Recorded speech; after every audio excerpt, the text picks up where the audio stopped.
5 তারিখের পরে আমরা খবর পেয়েছি পঞ্চগড় থেকে হাজার হাজার হিন্দু ভারত চলে যাচ্ছে। সেটা কিন্তু ফেক নিউজ ছিল, মিথ্যা নিউজ ছিল। আমরা এবং আমাদের চেয়ারম্যান এবং আমাদের অপর্ণাদি এবং মিল্টন সহ আমরা কিন্তু সেই স্থানে গিয়েছি।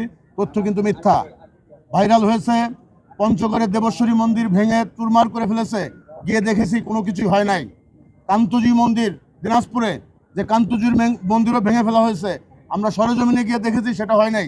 আপনাদের মানে আমাদের এই রমনা কালী মন্দির এবং বাংলাদেশ হিন্দু বৌদ্ধ খ্রিস্টান কল্যাণ ফ্রন্টের পক্ষ থেকে এবং স্যারের পক্ষ থেকে, মাননীয় উপদেষ্টা তার পক্ষ থেকে বলছি বিনীতভাবে, আপনারা কোনো নিউজ সঠিকতা বিচার না করে আপনারা সেই নিউজটা করবেন না।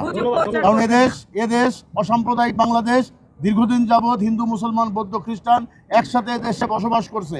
দীর্ঘ 15 বছর পর আবার নতুনভাবে বাংলাদেশ, আগামীর বাংলাদেশ, সুন্দর বাংলাদেশের পথে আমরা কিন্তু চলছি। এই জায়গায় যাতে আমরা বিভ্রান্ত না হয়, সেই কারণে সবাইকে আমরা অনুরোধ করবো, আপনাদেরকে এই জায়গায় আপনারা একটু খেয়াল রাখবেন। কারণ এই রাষ্ট্রটা আমার, রাষ্ট্রটা আপনাদেরও। এই রাষ্ট্রের একজন সন্তান যদি খারাপ থাকে, সেটা আপনারও ভালো লাগবে না। সবাইকে ধন্যবাদ। আর আমি আপনাদের সবাইকে শারদীয় দুর্গা পূজার শুভেচ্ছা জানিয়ে অনুষ্ঠান শেষ করছি।